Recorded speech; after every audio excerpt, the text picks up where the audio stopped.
saya ingin Goni Galus. Kali ini saya akan menyajikan video parodi yang merupakan tugas kelima mata kuliah Sosiologi Terapan. Selamat menonton dan semoga bermanfaat. Tadi lu beli swab kok?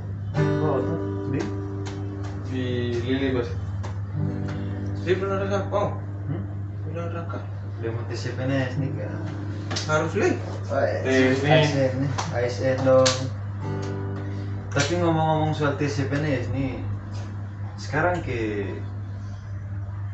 REPI atau sertifikat vaksin itu kayak semacam menjadi budaya baru ya, bagi masyarakat yang punya kepentingan. Iya.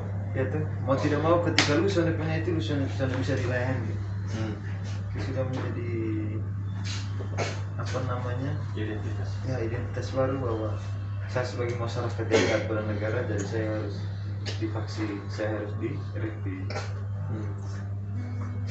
Tapi memang tujuannya baik REPI, tapi kan bagi sebagian orang yang punya ekonomi lemah kan buruk. Tapi soal bicara soal identitas juga, kami di Manggarai ini dong, kami punya suku itu, ini kan sudah jadi kesepakatan kelompok kami, suku kami, bahwa kami tidak makan ini. Ada nama burung kokak. Tahu lagi bahasa Indonesia apa ya? Kokak. Siga. Burung kutilang. Kami tidak makan burung kutilang. Jadi kami percaya bahwa burung itu burung yang semacam sudah apa ya? Melekat pada diri kami dan tidak bisa dimakan. Saya pikir ada totem lah masing-masing. Kalau kamu tidak makan apa? Banyak sih. Kita tidak makan babi. Babi tidak makan. Tidak makan. Iya, itu kan salah satu ciri khas tuh. Iya, sudah menjadi identitas sukunya kalian. Selain Indonesia ini kan kita punya identitas bersama kan Pancasila. Tapi kan masuk dalam suku, agama, ras, masing-masing kan punya identitas tersendiri itu. Katolik ya identitasnya ya biasanya atas nama Bapak.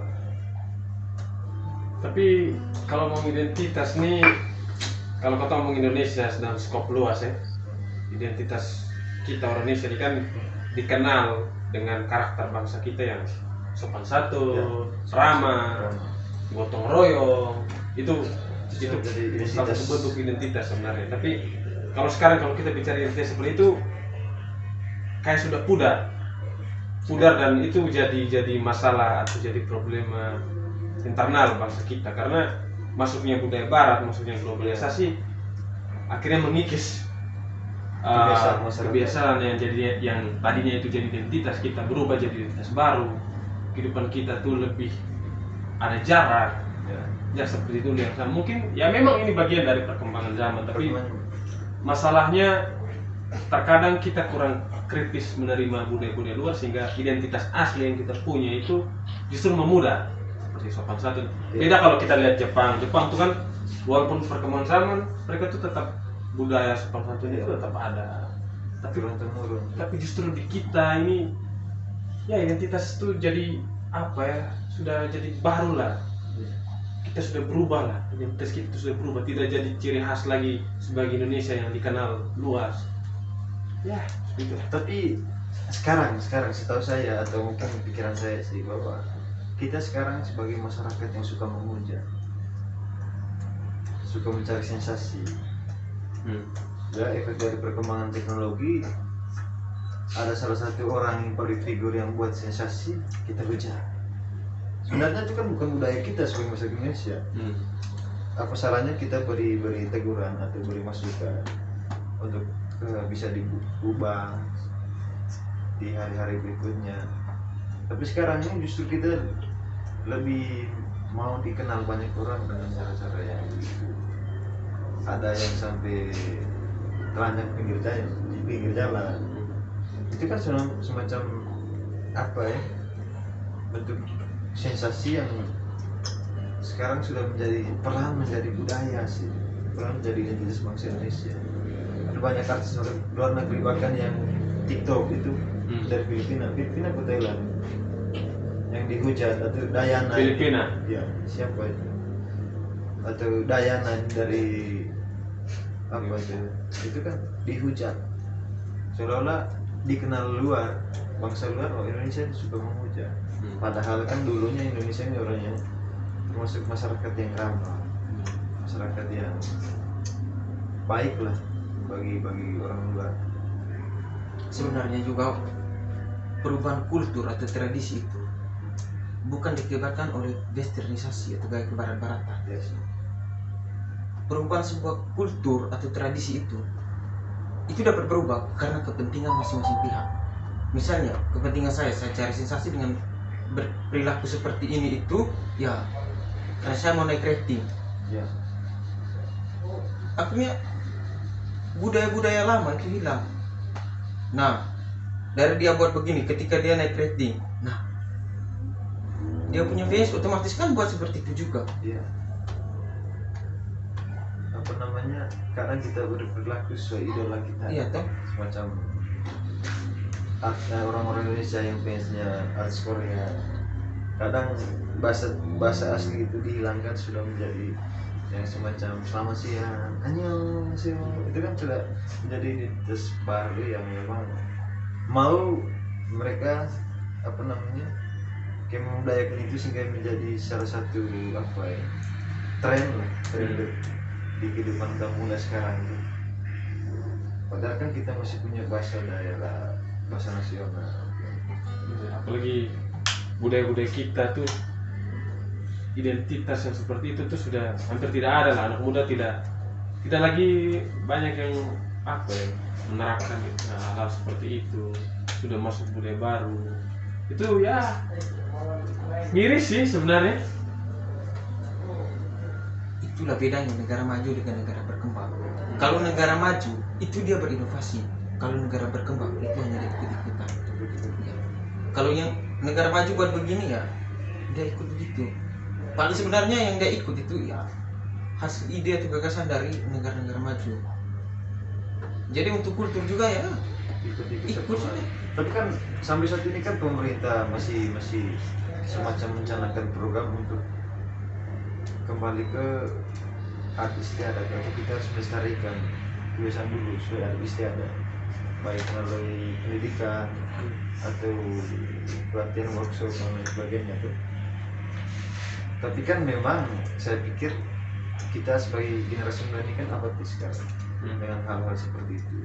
Bagaimanapun upaya tenaga pendidik, upaya pemerintah tetap tidak bisa, karena memang kita lebih terkenal untuk bersenda gurau dengan ini teknologi. Saya sebagai orang Manggarai saat ini, apalagi sebagai anak sulung, ketika dalam acara adat nanti pasti kan saya harus sedikit lebih tahu lah dengan adik-adik saya. Apalagi usia sebagai laki-laki kan masih bisa kan patriarki gitu. Bahwa segala sesuatu itu kan melalui laki-laki. Jadi bicara adat atau pengetahuan saya tentang adat istiadat Manggarai itu minim sekali. Itu kan sudah menjadi apa ya, macam identitas saya sebagai orang Manggarai, identitas saya sebagai suku Munde. Suku Munde di sana kan sudah mulai alat berkurang. Ketika nanti saya di posisi orang tua saya sekarang, apakah saya mampu mewariskan atau tidak? Itu kan seolah-olah identitas sekarang kami sebagai masyarakat Manggarai itu matinya di saya. Mudah-mudahan tidak lah. Tapi kan saat ini saya masih punya waktu untuk bisa belajar.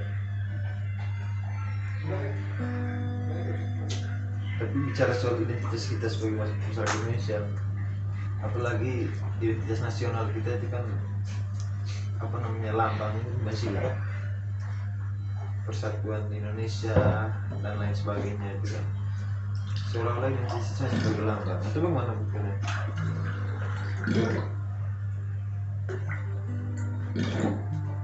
Penerapan sila-sila itu kan tidak terlalu, implementasinya itu tidak terlalu nampak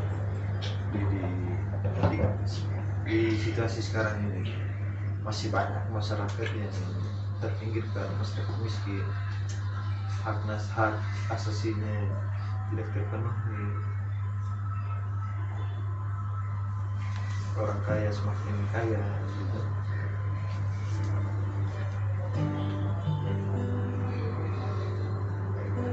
Tapi bicara soal apa identitas kita sebagai masyarakat beragama. Apakah kalian malu untuk menunjukkan identitas kalian sebagai masyarakat beragama di depan umum?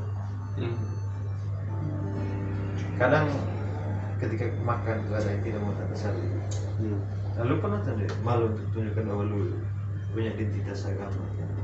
Kalau kita sih selalu seperti itu sih, tapi kalau mungkin yang gue perhatikan banyak sih yang kayak malu harus kan bilang tadi. Banyak anak muda yang sekarang tuh mau agama apapun itu ya sebenarnya sudah pudar sih.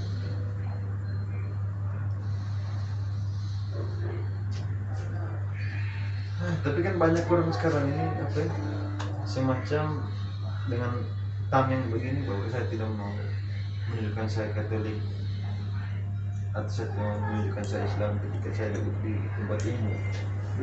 Itu kan berpikir bahwa toleransi. Saya pikir itu salah juga. Sama seperti yang kemarin kita bahas. Kemarin memang orang sebenarnya bukan malu untuk menunjukkan dia punya identitas, apalagi identitas agama. Sebenarnya dia tidak malu, hanya itu sudah orang punya cara tersendiri untuk mengapresiasi atau orang tidak. Kita tidak perlu harus tanda salib untuk, wih, saya di sini nih saya Katolik, tidak. iya sih. Misalnya makan, kita tidak tahu mungkin di hatinya, terima kasih. Tanpa harus tanda Tanpa salib. harus tanda salib. Untuk apa dia gunakan tanda salib?